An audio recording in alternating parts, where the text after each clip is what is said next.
الخامس نعرہ تکبیر۔ السلام علیکم ورحمۃ اللہ۔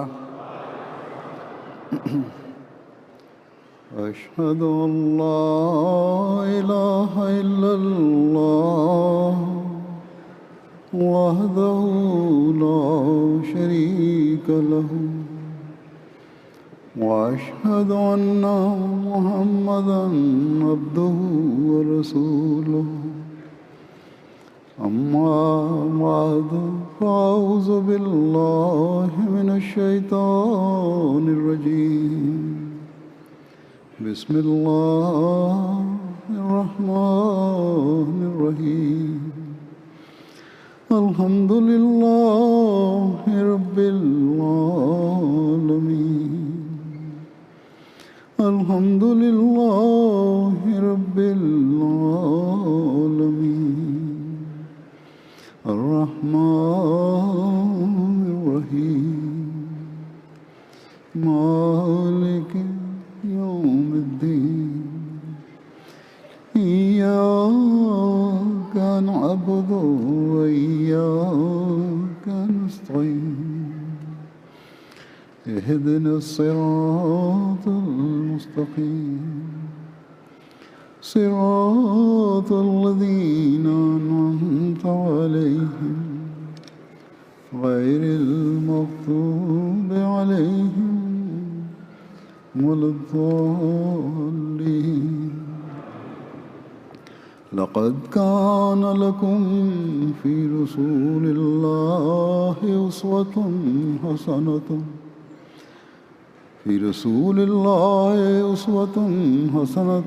لمن كان يرجو الله واليوم الآخر وذكر الله كثيرا۔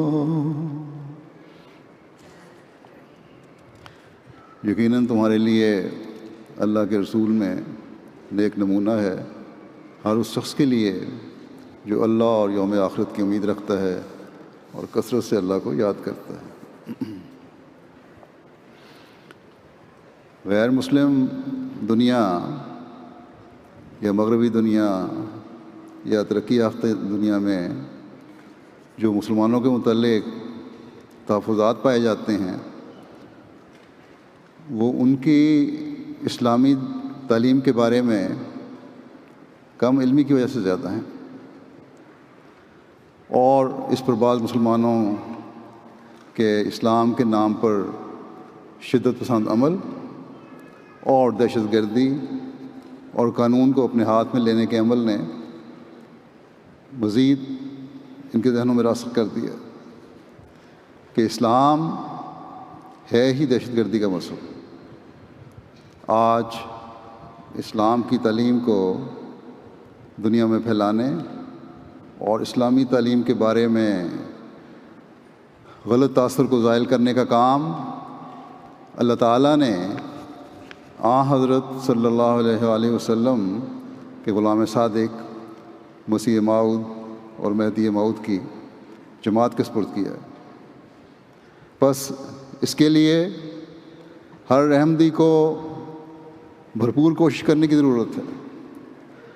دنیا کے لوگ تو پریس اور میڈیا کی خبروں کو سن کر سمجھتے ہیں کہ جو یہ کہہ رہے ہیں یعنی جو پریس کہہ رہا ہے وہی 100% سچ ہے۔ مذہب سے دلچسپی ویسے ہی عمومی طور پر دنیا کی اکثر آبادی کو نہیں ہے۔ بس ان حالات میں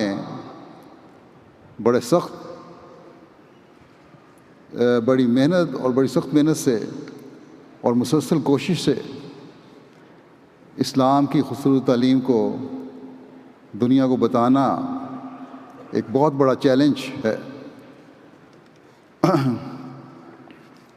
عام غیر مسلم تو یہی سمجھتا ہے کہ مسلمانوں کے یہ عمل ان کی تعلیم کی وجہ سے ہیں، اور بانی اسلام حضرت محمد رسول اللہ صلی اللہ علیہ وآلہ وسلم کے عمل کی وجہ سے مسلمانوں کے یہ عمل ہیں۔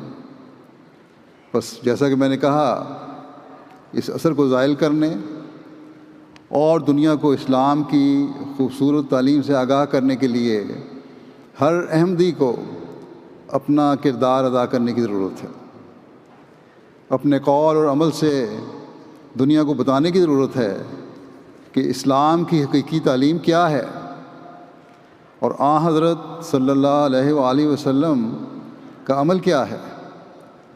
اللہ تعالیٰ نے جو دنیا میں انسان کو پیدا کیا ہے تو اس لیے کہ وہ خدا تعالیٰ کی عبادت کے حق بھی ادا کرے اور بندوں کے حق بھی ادا کرے۔ جو اللہ کا حق ادا کرنے والے ہوں گے یقین بندوں کا حق ادا کرنے والے بھی ہوں گے، اور ان حقوق کی ادائیگی کے لیے ہمارے سامنے اپنے پیارے اور محبوب نبی اور مطاع اور انسان کامل کا نمونہ رکھا ہے اللہ تعالیٰ نے، اور پھر ہمیں یہ کہا کہ یہ کامل نمونہ تمہارا رہنما ہے، اسے اپناؤ جو اس کی امت میں ہونے کا دعویٰ کرتے ہیں۔ اس اسوے کے ہر پہلو پر عمل کرنے کی کوشش کرو اور پھر دنیا کو بھی بتاؤ کہ حقیقی اسلام یہ ہے، نہ کہ وہ اسلام جو چند دہشت گرد اسلام کے نام پر پیش کرتے ہیں اور جس کو مغربی میڈیا اور زیادہ بڑھا چڑھا کر بیان کرتا ہے۔ آپ صلی اللہ علیہ وسلم نے ہمارے سامنے کیسی کیسی خوبصورت مثالیں اپنے اسوے سے پیش فرمائی ہیں، ان کے چند پہلو میں اس وقت پیش کروں گا تاکہ ہم اپنے آپ کو ان نمونوں پر پرکھیں اور اعلیٰ اخلاق کی روشنی میں جو آپ نے ہمیں نصیحت فرمائی ہے اس کا عملی زندگی میں جائزہ لیں۔ اسلامی تعلیم کی روشنی میں جو آپ نے ہمیں ہدایات دی ہیں ان کا جائزہ لیں، جو نمونے دکھائے ہیں ان کے مطابق اپنے آپ کو دیکھیں۔ جب ہم اس کے مطابق اپنی زندگیاں ڈھالیں گے تبھی دنیا کو بتا سکتے ہیں کہ حقیقت میں اسلام چیز کیا ہے، اور دنیا کی بقا کے لیے آج جس چیز کی ضرورت ہے وہ اسلامی تعلیم ہی ہے۔ اللہ تعالیٰ نے انسانی زندگی کا اصل مقصد تو عبادت قرار دیا ہے۔ ہمارے آقا و مطاع نے ہمیں صرف یہ نہیں کہا کہ اللہ تعالیٰ نے یہ فرمایا ہے کہ تمہاری زندگی کا مقصد اللہ تعالیٰ کی عبادت ہے، اس لیے عبادت کی طرف ہر مومن کو توجہ کرنی چاہیے اور اس مقصد کو حاصل کرنے کی کوشش کرے وہ، بلکہ آپ نے اپنی عبادت کے معیار قائم کر کے ہمارے سامنے پیش کیے ہیں جن کی قبولیت کی سند بھی اللہ تعالیٰ نے عطا فرمائی ہے۔ جیسا کہ اللہ تعالیٰ فرماتا ہے الذی یراک حین تقوم وتقلبک فی الساجدین، یعنی جو دیکھ رہا ہوتا ہے جب تو کھڑا ہوتا ہے اور سجدہ کرنے والوں میں تیری بے قراری بھی۔ بس یہ ہے آپ کے سجدوں اور عبادت کی حالت کہ بے قراری میں اس قدر بڑے ہوئے ہیں کہ اللہ تعالیٰ اپنے پیار کی نظر ڈال کر خاص طور پر آپ کی اس عبادت اور بے قراری کا ذکر فرما رہا ہے۔ یہ بے قراری کس لیے تھی؟ کس کے لیے تھی؟ یہ بے قراری اور دعائیں اپنی امت کے لیے تھیں، یہ بے قراری اور دعائیں انسانیت کے لیے تھیں، یہ بے قراری اور دعائیں ان لوگوں کے اپنے مقصد پیدائش کے سمجھنے کے لیے تھیں جو اللہ تعالیٰ سے دور ہیں، کیونکہ یہ دوریاں اللہ تعالیٰ کی ناراضگی کا موجب بنا سکتی ہیں۔ اس لیے آپ کی اس بے قراری کو دیکھ کر اللہ تعالیٰ نے آپ کو یہ بھی فرمایا کہ لعلک باخع نفسک اللہ یکون مومنین، کیا تو اپنی جان کو اس لیے ہلاک کر دے گا؟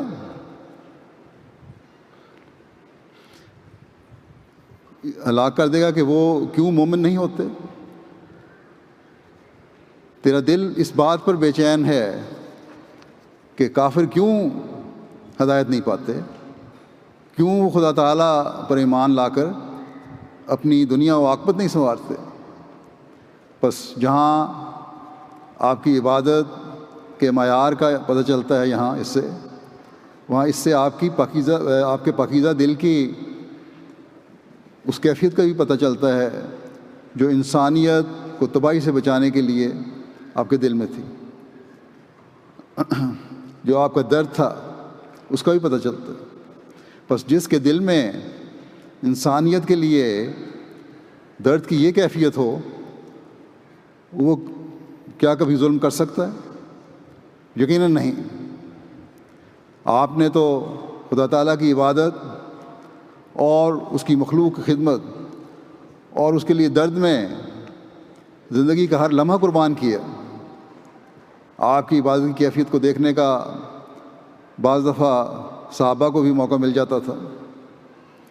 ایک صحابی بیان کرتے ہیں کہ میں نے رسول اللہ صلی اللہ علیہ وسلم کو نماز پڑھتے دیکھا، اس وقت شدت گریہ و زاری کے باعث آپ کے سینے سے ایسی آوازیں نکل رہی تھیں جیسے چکی کے چلنے کی آواز ہوتی ہے۔ یہ دعائیں کیا تھیں؟ یہ اللہ تعالیٰ کی پناہ میں رہنے کی دعائیں تھیں، یہ امت کے لیے دعائیں تھیں، یہ انسانیت کو تباہی سے بچانے کے لیے دعائیں تھیں، یہ حضرت صلی اللہ علیہ وسلم کی دعائیں ہی تھیں جنہوں نے اس وقت بھی انقلاب پیدا کیا اور صدیوں کے مردے زندہ ہو کر اللہ تعالیٰ کے حقیقی عابد بن گئے۔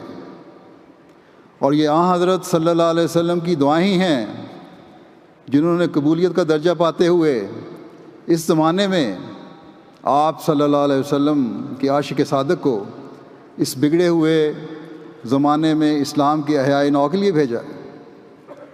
بس آج یہ ہم احمدیوں کی ذمہ داری ہے کہ اپنی عبادتوں کے معیار بلند کریں، خدا تعالیٰ کے حضور اس اسوے پر چلنے کی کوشش کرتے ہوئے وہ سجدے کریں جو صرف ہمارے ذاتی مقاصد کے لیے نہ ہوں بلکہ اللہ تعالیٰ کی حکومت کو دنیا میں قائم کرنے کے لیے ہوں، رسول اللہ صلی اللہ علیہ وسلم کا جھنڈا دنیا میں لہرانے کے لیے ہوں، اپنے آپ کو اللہ تعالیٰ کا حقیقی عبد بنانے کے لیے ہوں، انسانیت کو اپنے پیدا کرنے والے خدا کے قریب لانے کے لیے ہوں، دنیا کو تباہی سے بچانے کے لیے ہوں۔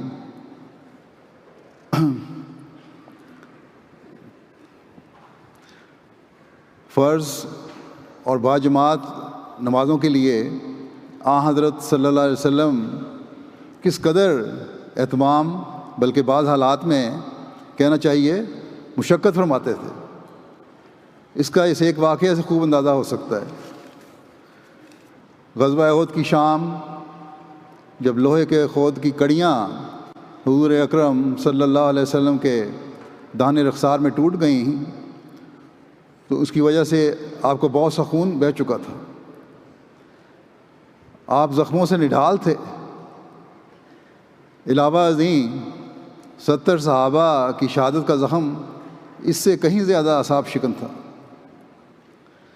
اس روز بھی آپ اذان کی آواز پر اسی طرح نماز کے لیے تشریف لائے، فجر کی نماز پر، جس طرح عام دنوں میں بھی تشریف لاتے تھے، اور آپ کا یہی عمل تھا جس نے صحابہ میں بھی عبادتوں کے معیار قائم کر کے دکھائے۔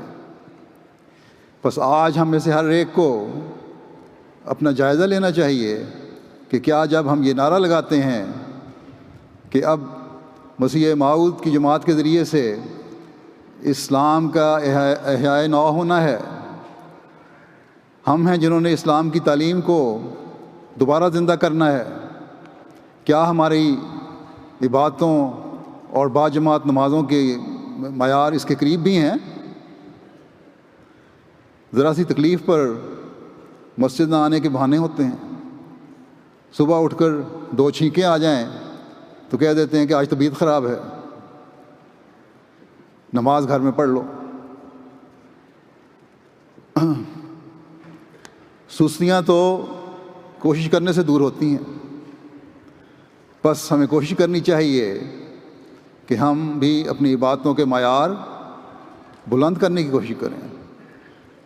یہ وہ دعائیں ہی ہیں جو دنیا میں انقلاب کا اس زمانے میں ذریعہ بنیں گی۔ ہماری تبلیغ بغیر دعاؤں کے بے نتیجہ ہے، ہماری علمی کاوشیں بغیر دعاؤں کے بے نتیجہ ہیں۔ بس اگر دنیا کو حقیقی اسلام سکھانا ہے تو سب سے پہلے ہمیں خدا تعالیٰ سے اس معیار کا تعلق جوڑنے کی کوشش کرنی چاہیے جو حضرت صلی اللہ علیہ وآلہ وسلم کے صحابہ آپ صلی اللہ علیہ وسلم کے اسوے کی پیروی میں چلتے ہوئے قائم کیے تھے، اور جس کا نقشہ حضرت مسیح موعود علیہ الصلوۃ والسلام نے اس طرح کھینچا ہے۔ فرماتے ہیں کہ موٹی سی بات ہے کہ قرآن مجید نے ان کی پہلی حالت کا تو یہ نقشہ کھینچا ہے کہ یاکلون کما تاکل الانعام، یعنی وہ اس طرح کھاتے ہیں جس طرح جانور کھا رہے ہیں۔ یہ تو ان کی کفر کی حالت تھی۔ پھر حضرت صلی اللہ علیہ وسلم کی پاک تائیدات نے ان میں تبدیلی پیدا کی تو ان کی یہ حالت ہو گئی کہ یبیتون لربہم سجدا وقیاما، یعنی وہ اپنے رب کے حضور سجدہ کرتے ہوئے اور قیام کرتے ہوئے راتیں کاٹ دیتے تھے۔ بس یہ وہ حالت ہے جو ہمیں بھی اپنے اندر پیدا کرنے کی کوشش کرنی چاہیے۔ نہ یہ کہ فجر کی نماز کے وقت بھی اٹھنے میں سستی دکھائیں۔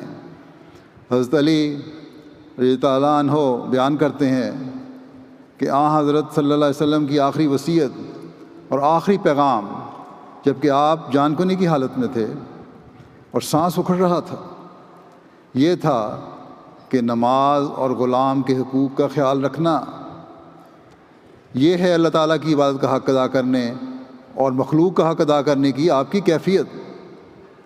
اور یہ وہ آخری نصیحت ہے جس کو ایک مومن کو ہمیشہ پیش نظر رکھنا چاہیے، اور یہی ہمارا حضرت مسیح موعود علیہ الصلوۃ والسلام کو ماننے کا مقصد ہے، جسے ہمیں ہمیشہ سامنے رکھنا چاہیے، نہ کہ سستیوں اور دنیاوی مصروفیات میں ڈوب کر اپنی زندگی کے مقصد کو ہی بھول جائیں۔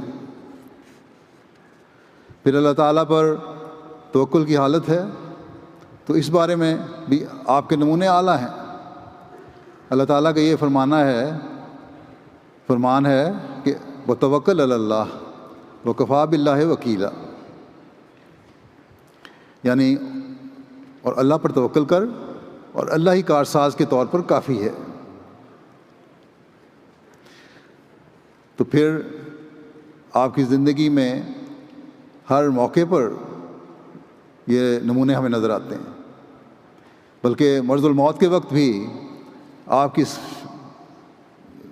کو اس چیز کی فکر تھی کہ کہیں ایسا نہ ہو کہ ایسی حالت میں اللہ تعالیٰ کے حضور حاضر ہو جاؤں جس میں ذرا سا بھی اللہ تعالیٰ پر توکل نہ کرنے کا شبہ پیدا ہو سکتا ہو۔ چنانچہ حضرت عائشہ بیان کرتی ہیں کہ میرے پاس آپ نے 7 یا 8 دینار رکھوائے۔ آخری بیماری میں فرمایا کہ عائشہ وہ سونا جو تمہارے پاس تھا کیا ہوا؟ حضرت عائشہ کہتی ہیں میں نے عرض کیا کہ وہ میرے پاس ہے۔ آپ صلی اللہ علیہ وسلم نے فرمایا عائشہ وہ صدقہ کر دو۔ پھر حضرت عائشہ کسی کام میں مصروف ہو گئیں۔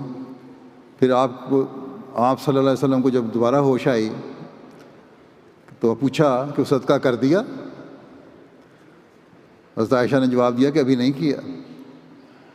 آپ نے ان کو بھیجا کہ جاؤ ابھی جاؤ اور میرے پاس لے کے آؤ۔ آپ نے وہ دینار منگوا کر اپنے ہاتھ پر رکھ کر گنے اور پھر فرمایا محمد صلی اللہ علیہ وسلم کا اپنے رب پر کیا توکل ہوا؟ اگر خدا سے ملاقات اور دنیا سے رخصت ہوتے وقت یہ دینار اس کے پاس ہوں۔ پھر حضور صلی اللہ علیہ وسلم نے وہ دینار صدقہ کر دیے۔ لیکن دوسروں کو یہ نصیحت فرمائی آپ نے کہ یہ تو میں تو اللہ تعالیٰ کے نبی اور محبوب ہوں، یہ میرے ساتھ سلوک ہے۔ اللہ تعالیٰ پر تم توکل بھی کرو، لیکن اپنی اولاد کو فقر اور ابتلا سے بچانے کے لیے ان کے لیے اگر تمہارے پاس کوئی جائیداد ہے یا کوئی رقم ہے تو چھوڑ کر جاؤ۔ 1/3 حصے سے زیادہ کی وصیت کی اجازت نہیں دی۔ اور اللہ تعالیٰ نے اس لیے قرآن کریم میں بھی وراثت کا طریق بھی بتا دیا تفصیل سے، لیکن ساتھ ہی آپ نے یہ بھی فرمایا کہ ابن آدم کے دل کی ہر وادی میں ایک گھاٹی ہوتی ہے۔ ہر انسان کے دل میں ایک گھاٹی ہے، اور جس کا دل اپنی ان سب گھاٹیوں کے پیچھے لگا رہتا ہے تو اللہ تعالیٰ اس کی پرواہ نہیں کرتا کہ کون سی وادی اس کی ہلاکت کا سبب بنتی ہے۔ اور جو اللہ تعالیٰ پر توکل کرتا ہے تو اللہ اسے ان سب گھاٹیوں سے بچا لیتا ہے۔ بس اسلام دنیا کے کاموں کی بھی اجازت دیتا ہے، لیکن رات دن صرف جائیدادیں بنانے اور دنیا کے غم میں مبتلا رہنے سے منع کرتا ہے۔ اور بنیادی چیز جس کی طرف توجہ دلاتا ہے وہ اللہ تعالیٰ کی عبادت اور اس پر توکل ہے۔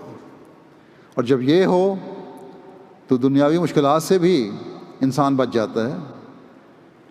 آپ نے صلی اللہ علیہ وسلم نے امت کو اللہ تعالیٰ پر توکل کرنے کی نصیحت کرتے ہوئے فرمایا، اگر تم اللہ پر توکل کرو جس طرح کہ اس پر توکل کرنے کا حق ہے تو وہ تمہیں ضرور اس طرح رزق دے گا جس طرح پرندے کو دیتا ہے، جو صبح خالی پیٹ نکلتا ہے اور شام کو پیٹ بھر کر لوٹتے ہیں۔ بس یہ بات ہمیں اس طرح ہمیشہ توجہ دلانے والی ہونی چاہیے کہ رزق خدا تعالیٰ کی طرف سے ہی آتا ہے، اور اس کے حصول کے لیے ہمیں اپنی عبادتوں کو قربان نہیں کرنا چاہیے۔ کام ضرور ہوں لیکن اصل توکل اللہ تعالیٰ کی ذات پر ہو، اور کام کے لیے عبادتیں قربان نہ ہوں۔ حضرت صلی اللہ علیہ وسلم کے توکل کے بارے میں بیان فرماتے ہوئے ایک جگہ حضرت اقدس مسیح موعود علیہ السلام بیان فرماتے ہیں کہ جب ہم واقعات حضرت خاتم الانبیاء علیہ وسلم پر نظر کرنے حضرت خاتم الانبیاء صلی اللہ علیہ وسلم پر نظر کرنے سے یہ بات واضح اور نمایاں اور روشن ہے کہ حضرت اعلیٰ درجے کے یک رنگ اور صاف باطن اور خدا کے لیے جان باز اور خلقت کے بیم و امید سے بالکل منہ پھیرنے والے اور محض خدا پر توکل کرنے والے تھے،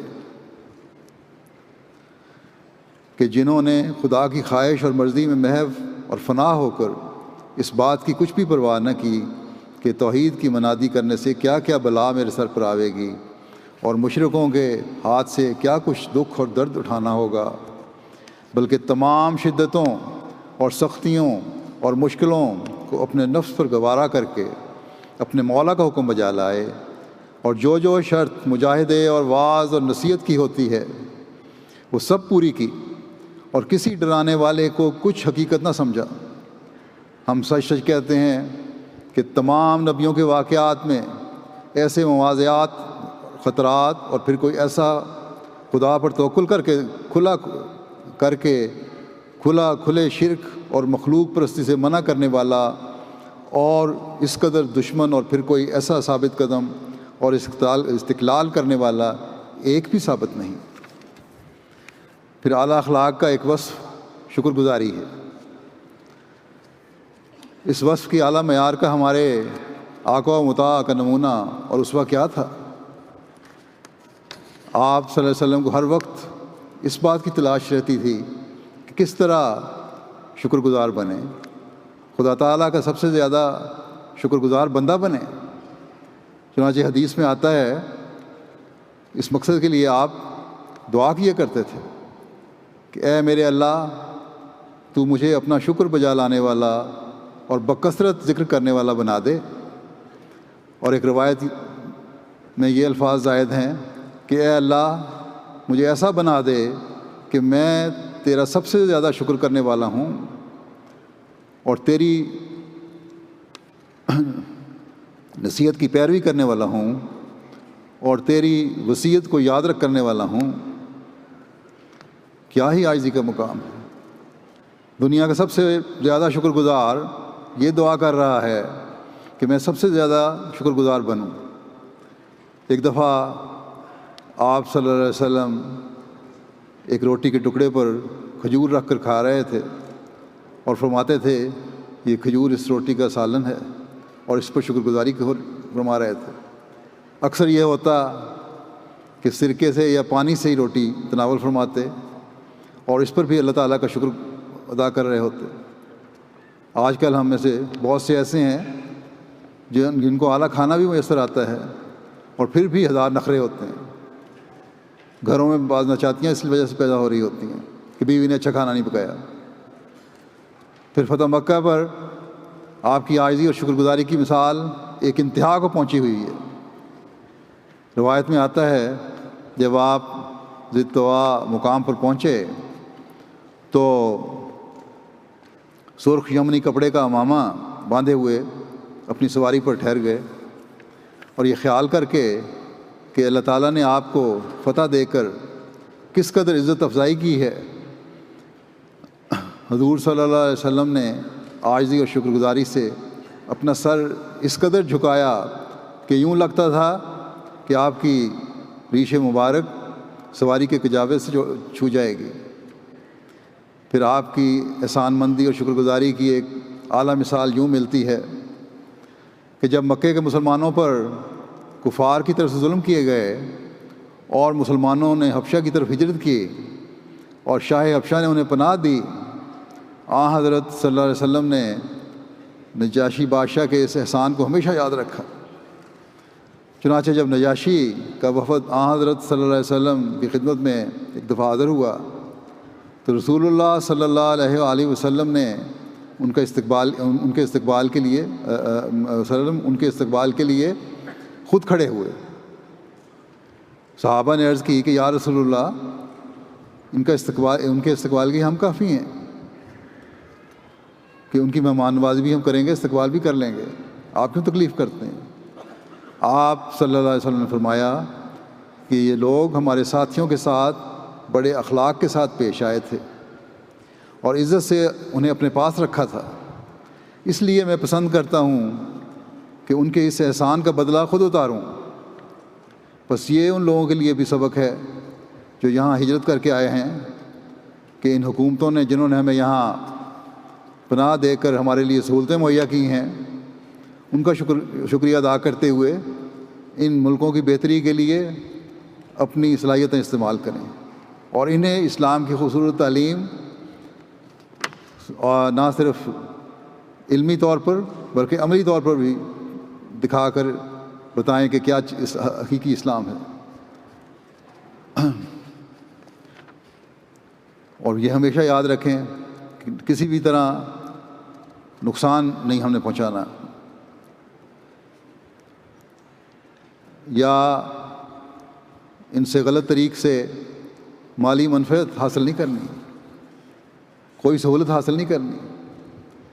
حضرت صلی اللہ علیہ وسلم کے ذریعے جو ہمیں دین ملا اور جس طرح ہمیں ہر خلق کی گہرائی اور اس کے اعلیٰ معیار کا علم ہوا، اس پر شکر گزاری کا اظہار ہونا چاہیے۔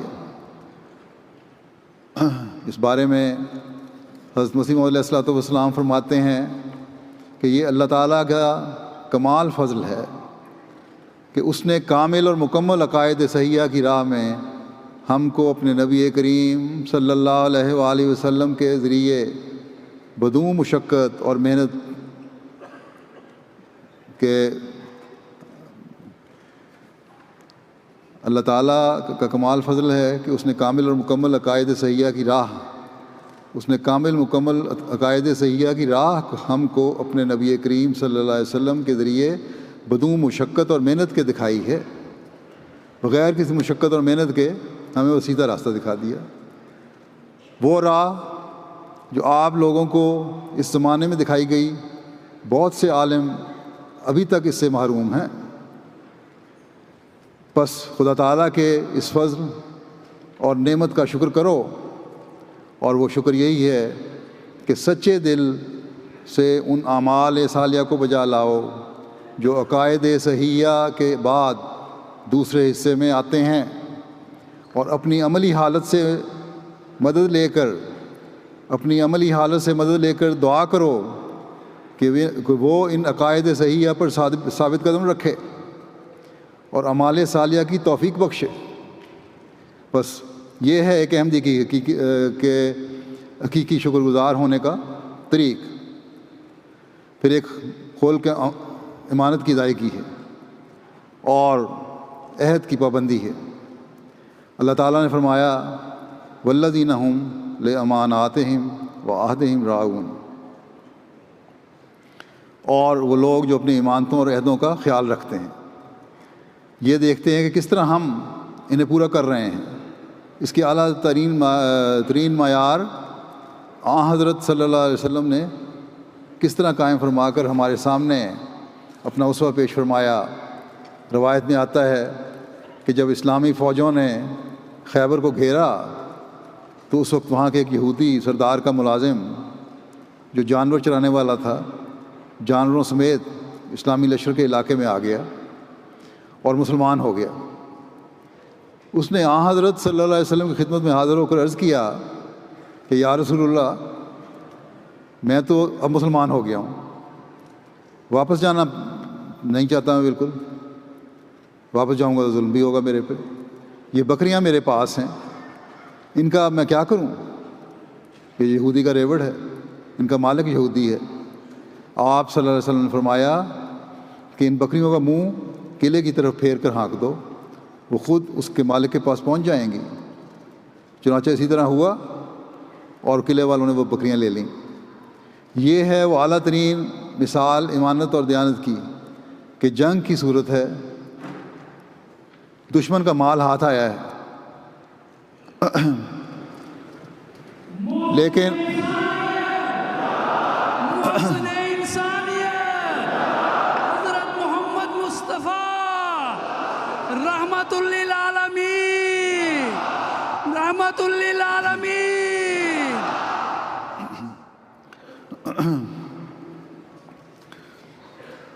دشمن کا مال ہاتھ آیا ہے، لیکن مسلمان ہونے والے کو پہلا سبق آپ نے یہ دیا کہ ایک مسلمان کی امانت اور ایک مسلمان کا امانت اور دیانت کا معیار بہت بلند ہونا چاہیے۔ اس مال پر نہ تمہارا کوئی حق ہے نہ ہمارا، اسے اس کے مالکوں کو لوٹا دو۔ آج کل کے اس ترقی یافتہ معاشرے میں جنگ کی صورت میں یہ کہیں بھی دنیا میں آپ کو انہیں معیار نظر نہیں آئیں گے۔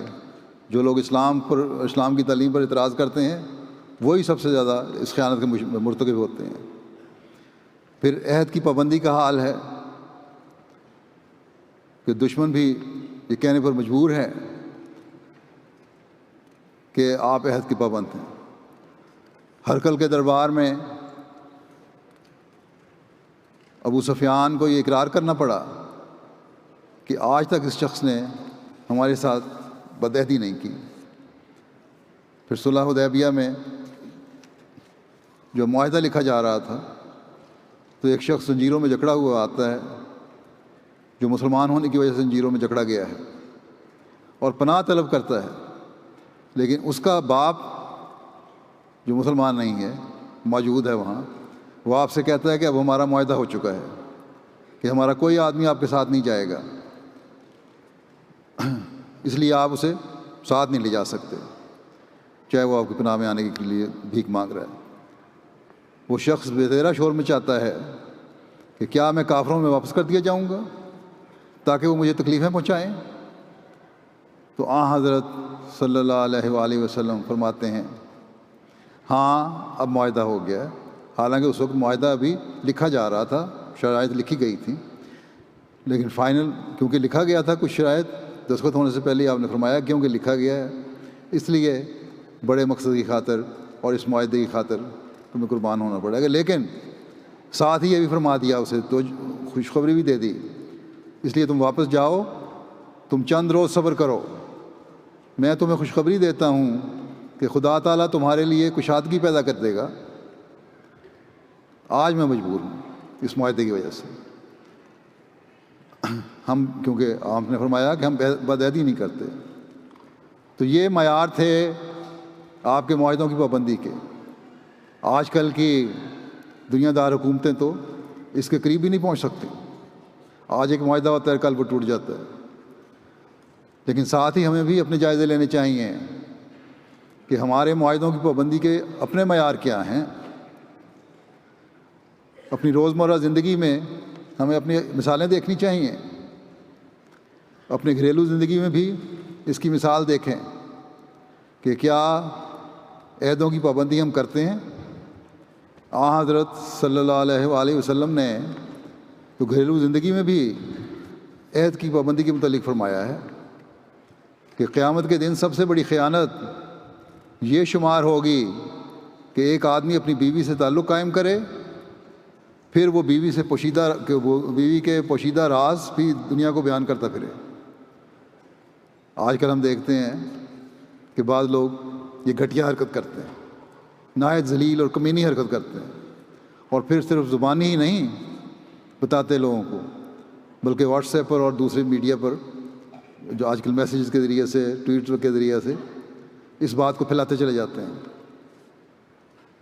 یہ یقیناً سب سے بڑے خائن ہیں، اور اللہ تعالیٰ نے اسے منع فرمایا ہے۔ اگر علیحدگیاں بھی ہو جاتی ہیں تو تب بھی یہ حق نہیں ہے کہ ایک دوسرے کا راز باہر نکالیں۔ یہ بہت بڑی خیانت ہے اور اللہ تعالیٰ کی پکڑ میں آنے والی بات ہے۔ یہ اللہ تعالیٰ اس بارے میں ضرور پوچھے گا، بس ایسے لوگوں کو اپنی فکر کرنی چاہیے۔ حضرت مسیح موعود علیہ الصلوۃ والسلام ایک جگہ عہد کی پابندی کے بارے میں فرماتے ہیں کہ کیا ہی خوش قسمت ہیں وہ لوگ جو اپنے دلوں کو صاف کرتے ہیں اور اپنے دلوں کو ہر ایک آلودگی سے پاک کر لیتے ہیں اور اپنے خدا سے وفاداری کا عہد باندھتے ہیں، کیونکہ وہ ہرگز ضائع نہیں کیے جائیں گے۔ ممکن نہیں کہ خدا انہیں رسوا کرے، کیونکہ وہ خدا کے ہیں اور خدا ان کا، وہ ہر ایک بلا سے بچائے جائیں گے۔ بس اگر خدا تعالیٰ سے خالص تعلق جڑے گا تو پھر اللہ تعالیٰ کے احکامات کی بھی پابندی ہوگی، اور گھریلو عہدوں سے لے کر باہر کے معاشرے کے عہدوں تک یہ پابندیاں ہوں گی، اور دوسرے تعلقات میں کو نبھانے میں بھی یہ پابندیاں ہوں گی۔ کاروباری معاہدوں اور عہدوں میں بھی یہ پابندیاں ہوں گی۔ ہر قسم کے عہدوں کی خدا تعالیٰ کی رضا کو سامنے رکھتے ہوئے پابندی سے، ہر قسم سے نقصان سے پھر ایسے لوگ بچنے والے ہوں گے کہ خدا تعالیٰ کی حکم کی وجہ سے ہم عہدوں کی پابندی کر رہے ہیں۔ اور یہی ایک حقیقی احمدی کا طریق اور ایک حقیقی مسلمان کا طریق ہونا چاہیے۔ پھر عاجزی ایک بہت بڑا خلق ہے، جس کے بارے میں اللہ تعالیٰ فرماتا ہے کہ وَعِبَادُ الرَّحْمَٰنِ الَّذِينَ يَمْشُونَ عَلَى الْأَرْضِ هَوْنًا وَإِذَا خَاطَبَهُمُ الْجَاهِلُونَ قَالُوا سَلَامًا۔ اور رحمان کے سچے بندے وہ ہوتے ہیں جو زمین پر آرام سے چلتے ہیں، اور جب جاہل لوگ ان سے مخاطب ہوتے ہیں تو وہ لڑتے نہیں، کہتے ہیں کہ ہم تو تمہارے لیے سلامتی کی دعا کرتے ہیں، ایک طرف ہو جاتے ہیں، فضول باتیں نہیں کرتے۔ اس بارے میں حضرت صلی اللہ علیہ وآلہ وسلم کا اپنا اسوہ کیا تھا۔ حضرت عمر بیان کرتے ہیں کہ میں نے حضرت صلی اللہ علیہ وسلم کو یہ کہتے ہوئے سنا کہ میری بہت زیادہ تعریف نہ کرو، جس طرح عیسائی ابن مریم کی کرتے ہیں۔ میں صرف اللہ کا بندہ ہوں، بس تم مجھے صرف اللہ کا بندہ اور رسول ہی کہو۔ حضرت مسیح موعود علیہ السلام نے ایک موقع پر فرمایا کہ ہمارے نبی کریم صلی اللہ علیہ وآلہ وسلم سے بڑھ کر دنیا میں کسی کامل انسان کا نمونہ موجود نہیں اور نہ آئندہ قیامت تک ہو سکتا ہے۔ پھر دیکھو کہ اقتداری معجزات کے ملنے پر بھی حضور صلی اللہ علیہ وآلہ وسلم کے شامل حال ہمیشہ عبودیت ہی رہی، اور بار بار انما انا بشر مثلکم ہی فرماتے رہے، یہاں تک کہ کلمہ توحید میں اپنی عبودیت کے اقرار کو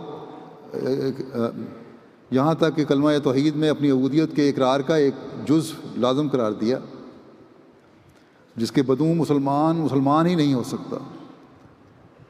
سوچو اور پھر سوچو، بس جس حال میں ہادی اکمل کی طرز زندگی ہم کو سبق دے رہی ہے کہ اعلیٰ ترین مقام قرب پر بھی پہنچ کر عبودیت کے اعتراف کو ہاتھ سے نہیں دیا، تو اور کسی کا تو ایسا خیال کرنا اور ایسی باتوں کا دل میں لانا ہی فضول اور عبث ہے۔ آپ صلی اللہ علیہ وسلم نے ایک موقع پر فرمایا کہ تم لوگ اپنے جھگڑے لے کر میرے پاس آتے ہو، اور میں بھی ایک بشر ہوں، اور ہو سکتا ہے تم میں سے ایک اپنی دلیل پیش کرنے میں دوسرے سے زیادہ تیز ہو، اور میں جو سنوں اس کے مطابق اس کے حق فیصلہ کر دوں جو زیادہ باتیں کرنے والا ہے، زیادہ دلیلیں پیش کرنے والا ہے۔ بس جس کو میں اس کے بھائی کے حق میں سے کچھ دوں، ان دلیلوں کی وجہ سے دے دوں، اور حق نہ ہو اس کا، حق اس کے بھائی کا بنتا ہو، اور میں اس کے بھائی کے حق میں سے اسے کچھ دے دوں تو وہ اس کو نہ لے۔ تقاضا یہی ہے ایمانداری کا کہ نہ لے باوجود فیصلے کے، کیونکہ ایسی صورت میں اس کو آگ کا ایک ٹکڑا کاٹ کر دے رہا ہوں گا۔ فیصلہ تو کرا لو گے اپنے حق میں، لیکن وہ آگ کا ٹکڑا ہوگا۔ بہتر یہی ہے کہ اس آگ کے ٹکڑے سے بچو، جہنم کی آگ سے بچو، اور صاف صاف کہہ دو کہ نہیں، میرا حق نہیں، حق کسی کا بنتا ہے۔ بس جو لوگ غلط فیصلے کروانے کی کوشش کرتے ہیں ان کے لیے بڑا خوف کا مقام ہے۔ گھریلو زندگی میں بھی آپ کی عاجزی اور گھر والوں کی مدد کا یہ حال تھا کہ حضرت عائشہ رضی اللہ عنہا فرماتی ہیں کہ رسول کریم صلی اللہ علیہ وسلم اپنے اہل خانہ کے ساتھ گھریلو کام میں مدد فرماتے تھے۔ آپ کپڑے خود دھو لیتے تھے، گھر میں جھاڑو بھی دے لیا کرتے تھے، خود اونٹ کو باندھتے تھے، پانی لانے والے جانوروں کو خود چارہ ڈالتے تھے، بکری خود دھوتے تھے، اپنے ذاتی کام بھی خود کر لیتے تھے۔ خادم سے کوئی کام لیتے تو اس میں اس کا ہاتھ بھی بٹاتے تھے، حتیٰ کہ اس کے ساتھ مل کر آٹا بھی گوندھ لیتے تھے، بازار سے اپنا سامان خود اٹھا کر لاتے۔ آج کل گھروں میں بعض مرد بڑا تکبر دکھاتے ہیں،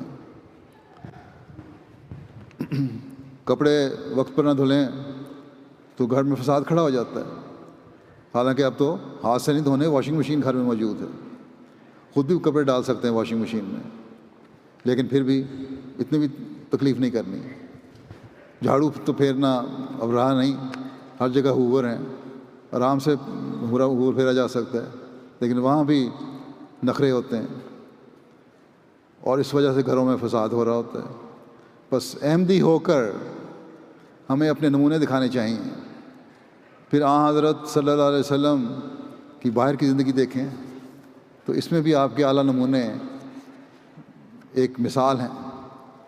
ان کا ذکر کرتے ہوئے حضرت اقدس مسیح موعود علیہ السلام بیان فرماتے ہیں کہ متکبر خدا تعالیٰ کے تخت پر بیٹھنا چاہتا ہے، پس اس کبھی خصلت سے ہمیشہ پناہ مانگو۔ خدا تعالیٰ کے تمام وعدے بھی خواہ تمہارے ساتھ ہوں، مگر تم جب بھی فروتنی کرو، کیونکہ فروتنی کرنے والا ہی خدا تعالیٰ کا محبوب ہوتا ہے۔ دیکھو ہمارے نبی کریم صلی اللہ علیہ وآلہ وسلم کی کامیابیاں اگرچہ ایسی تھیں کہ تمام انبیاء سابقین میں اس کی نظیر نہیں ملتی، مگر آپ کو خدا تعالیٰ نے جیسی جیسی کامیابیاں عطا کیں، آپ اتنی ہی فروتنی اختیار کرتے گئے۔ ایک دفعہ کا ذکر ہے کہ ایک شخص آپ کے حضور پکڑ کر لایا گیا، آپ نے دیکھا تو وہ بہت کانپتا تھا اور خوف کھاتا تھا، مگر جب وہ قریب آیا تو آپ نے نہایت نرمی اور لطف سے دریافت فرمایا کہ تم ایسے ڈرتے کیوں ہو؟ آخر میں بھی تمہاری طرح ایک انسان ہی ہوں اور ایک بڑھیا کا فرزند ہوں۔ پھر ایک موقع پر حضرت صلی اللہ علیہ وسلم کی عاجزی اور انکساری کا ذکر فرماتے ہوئے حضرت اقدس مسیح موعود علیہ السلام فرماتے ہیں، خالی شیخیوں سے اور بے جا تکبر اور بڑائی سے پرہیز کرنا چاہیے اور انکساری اور تواضع اختیار کرنی چاہیے۔ دیکھو حضرت صلی اللہ علیہ وسلم جو کہ حقیقتاً سب سے بڑے اور مستحق بزرگی تھے، ان کے انکسار اور تواضع کا ایک نمونہ قرآن شریف میں موجود ہے۔ لکھا ہے کہ کندھا حضرت صلی اللہ علیہ وسلم کی خدمت میں آ کر قرآن شریف پڑھا کرتا تھا۔ ایک دن آپ کے پاس عمائد مکہ اور رؤسائے شہر جمع تھے اور آپ ان سے گفتگو میں مشغول تھے۔ باتوں میں مصروفیت کی وجہ سے کچھ دیر ہو جانے سے وہ نابینا اٹھ کر چلا گیا۔ یہ ایک معمولی بات تھی، اللہ تعالیٰ نے اس کے متعلق سورت نازل فرما دی۔ اس پر حضرت صلی اللہ علیہ وسلم اس کے گھر میں گئے اور اسے ساتھ لا کر اپنی چادر مبارک پر بچھا کر بٹھایا۔ آپ فرماتے ہیں کہ اصل بات یہ ہے کہ جن لوگوں کے دلوں میں عظمت الہی ہوتی ہے ان کو لازماً خاکسار اور متواضع بننا ہی پڑتا ہے، کیونکہ وہ خدا تعالیٰ کی بے نیازی سے ہمیشہ ترساں و لرزاں رہتے ہیں۔ انا کے عارف تر انترساں تر، کہ وہ لوگ جو زیادہ جانتے ہیں زیادہ ڈرتے ہیں، کیونکہ جس طرح اللہ تعالیٰ نقطہ نواز ہے اسی طرح نقطہ گیر بھی ہے۔ اگر کسی حرکت سے ناراض ہو جاوے تو دم بھر میں سب کارخانہ ختم ہے۔ بس چاہیے کہ ان باتوں پر غور کرو اور ان کو یاد رکھو اور عمل کرو۔ حضرت صلی اللہ علیہ وآلہ وسلم تو ہمیں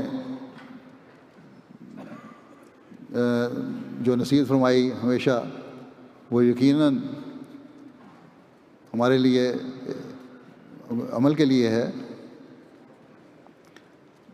اور جو نصیحتیں ہیں آپ کی وہ یقیناً ہمیں فکر میں ڈالنے والی ہونی چاہیے۔ آپ صلی اللہ علیہ وسلم نے ایک جگہ فرمایا، تم میں سے کوئی بھی اپنے اعمال کی وجہ سے نجات نہیں پائے گا۔ صحابہ نے عرض کیا، یا رسول اللہ صلی اللہ علیہ وآلہ وسلم آپ بھی؟ آپ صلی اللہ علیہ وسلم نے فرمایا، ہاں میں بھی اپنے اعمال کی وجہ سے نجات نہیں پاؤں گا، لیکن اللہ تعالیٰ مجھے اپنی رحمت کے سائے میں لے لے گا۔ پھر آپ نے فرمایا، بس تم سیدھے رہو اور شریعت کے قریب رہو، اور صبح اور شام اور رات کے اوقات میں عبادت کرو اور میانہ روی اختیار کرو، تم اپنی مراد کو پہنچ جاؤ گے۔ عبادت کرو اور درمیان کا رستہ اختیار کرو۔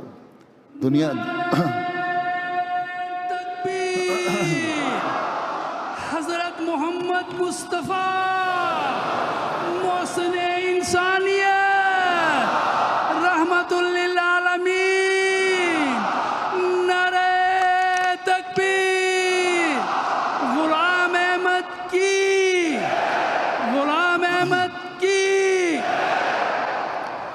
میانہ روی ہر معاملے میں ضروری ہے۔ دنیا داری میں نہ پڑ جاؤ، دنیا داری کو جائزہ قرار دیا ہے اللہ تعالیٰ نے، لیکن میانہ روی ہونی چاہیے، خدا نہ بھول جائے۔ جہاں اللہ تعالیٰ کی عبادت کے حق ادا کرنے ہیں وہاں اس کی طرف توجہ کرو، جو کاروبار ہے اس کی طرف توجہ کرو اور اپنے اس کے جو حق ہیں وہ ادا کرنے کی کوشش کرو، لیکن دنیا داری خدا تعالیٰ کے حق کے مقابلے پہ نہیں ہونی چاہیے۔ دین دنیا پر ہمیں جو ہے مقدم ہونا چاہیے۔ اب جب یہ ہوگا تو آپ نے فرمایا تم اپنی مراد کو پہنچ جاؤ گے، اللہ تعالیٰ کا رحم تمہیں مل جائے گا، فضل مل جائے گا۔ بس جہاں اس بات سے آپ صلی اللہ علیہ وسلم کی عاجزی کا اظہار ہوتا ہے وہاں اللہ تعالیٰ کی خشیت اور خوف کا بھی اظہار ہو رہا ہے، اور فرمایا کہ جب میرا یہ حال ہے تو تم لوگوں کو کس قدر خدا تعالیٰ کو راضی کرنا ہے اور اس کا رحم مانگنے کی فکر کرنی چاہیے۔ یہ اللہ تعالیٰ کا رحم اور فضل ہی ہے جو اللہ تعالیٰ کے انعاموں کا وارث بناتا ہے، اور ہمیں یہ نہیں پتہ کہ کس ذریعے سے قبول کیے جائیں۔ اس لیے اس رحم اور فضل کو حاصل کرنے کے لیے اپنی عبادتوں اور اعلیٰ اخلاق کی طرف ہمیں توجہ کرنی چاہیے۔ ظاہری حالت بھی اور انسان کے چہرے کے تاثرات بھی اس کے اخلاق کی عکاسی کرتے ہیں۔ اس بارے میں صحابہ آپ صلی اللہ علیہ وسلم کے بارے میں کس طرح بیان کرتے ہیں۔ حضرت براء بن عازب بیان کرتے ہیں کہ رسول اللہ صلی اللہ علیہ وسلم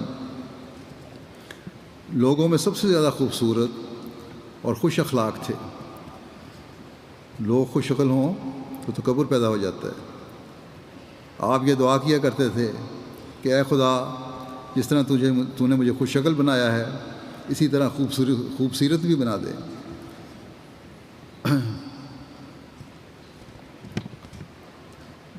زندگی کے چند پہلو یہ ہیں جو میں نے ابھی بیان کیے ہیں، جن سے آپ کی سیرت کی خوبصورتی روشن ہو کر نظر آتی ہے، لیکن عاجزی یہ ہے کہ خدا تعالیٰ سے دعا کر رہے ہیں کہ میری سیرت، میرے اخلاق، میری عبادت کے معیار ہمیشہ ایسے ہوں جو تجھے اور تیری مخلوق کو پسند ہوں۔ پھر ایک اور صحابی گواہی دیتے ہیں کہ میں نے آن حضرت صلی اللہ علیہ وسلم سے زیادہ کسی کا چہرہ متبسم نہیں دیکھا اور مسکرانے والا نہیں دیکھا۔ معبد آن حضرت صلی اللہ علیہ وسلم کی شخصیت کے بارے میں یوں بیان کرتی ہیں کہ آپ صلی اللہ علیہ وسلم دور سے دیکھنے میں لوگوں میں سب سے زیادہ خوبصورت تھے، اور قریب سے دیکھنے میں انتہائی شیریں زبان اور عمدہ اخلاق والے تھے۔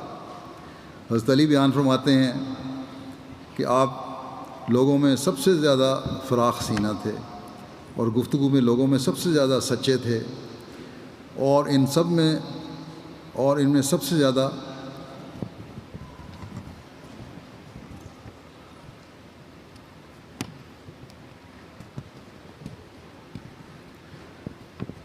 زیادہ خوبصورت تھے، اور معاشرت حسن معاملگی میں سب سے زیادہ معزز تھے اور محترم تھے۔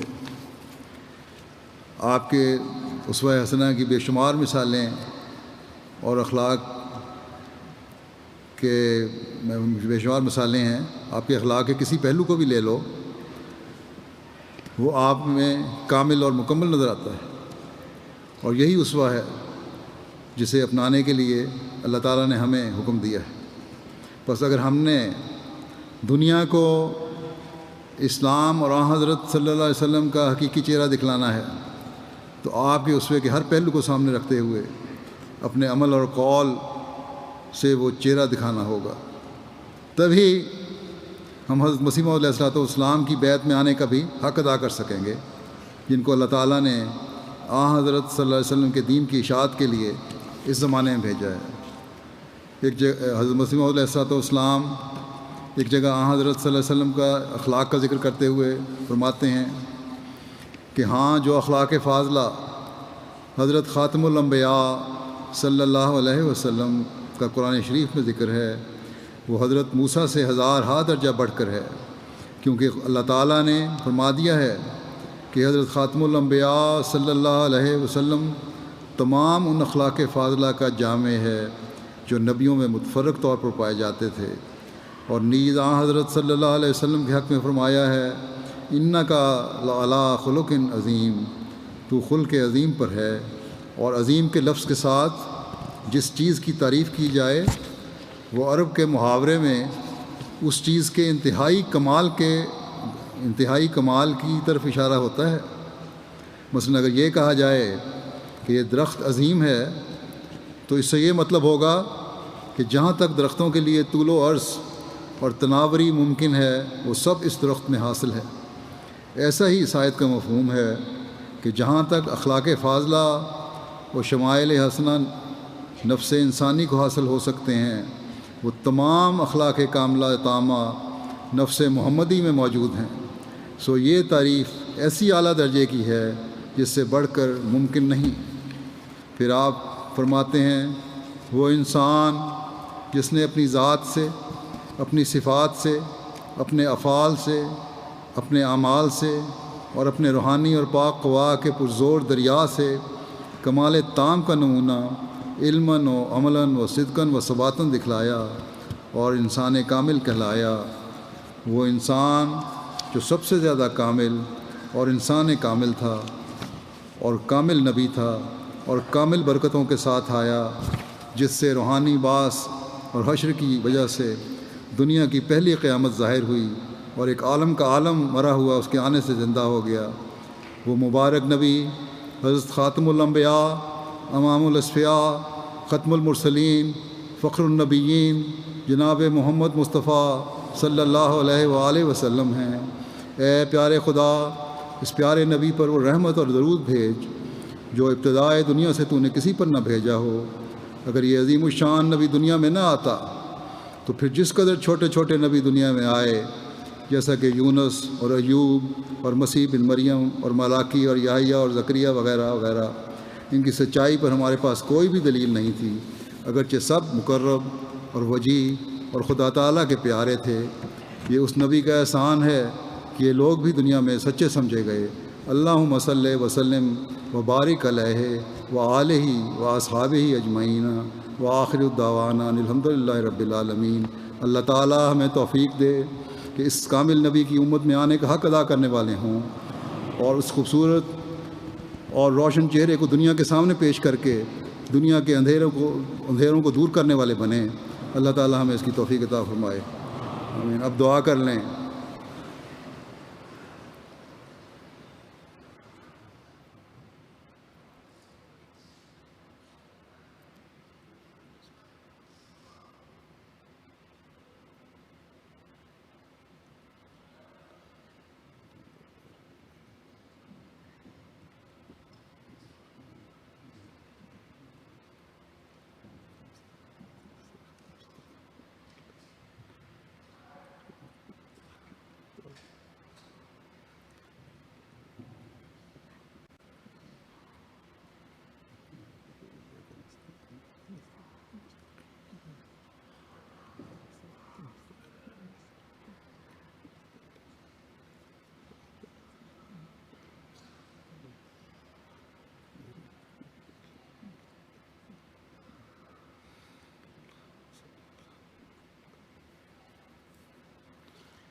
آمین۔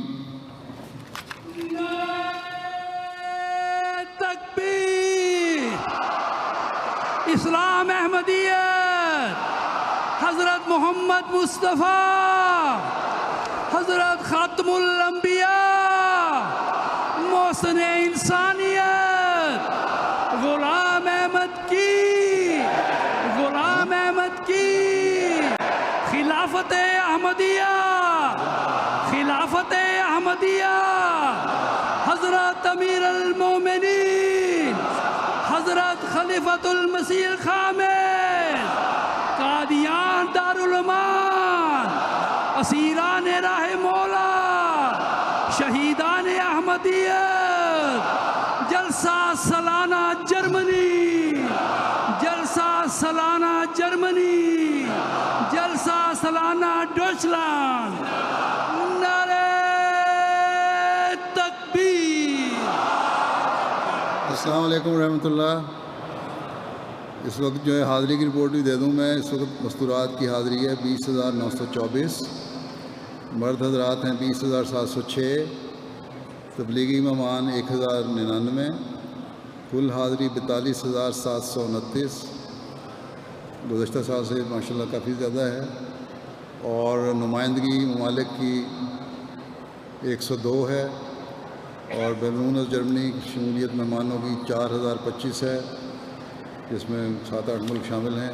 اسی طرح آج کینیڈا کا جلسہ بھی اختتام پذیر ہو رہا ہے، اور کینیڈا والوں کی جو حاضری ہے وہ بھی بتا دوں، جس کے جلسے کے ساتھ، اس تقریر کے ساتھ، وہ میں نے ان کا نام نہیں لیا تھا پہلے، لیکن وہ بھی شامل تھے۔ آج انہوں نے بھی درخواست کی تھی کہ ہمیں شامل کر لیا جائے۔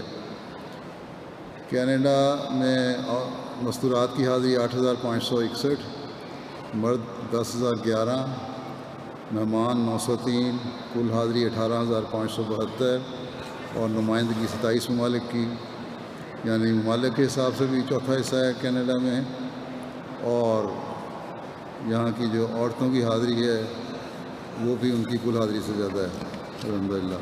اللہ کرے گا۔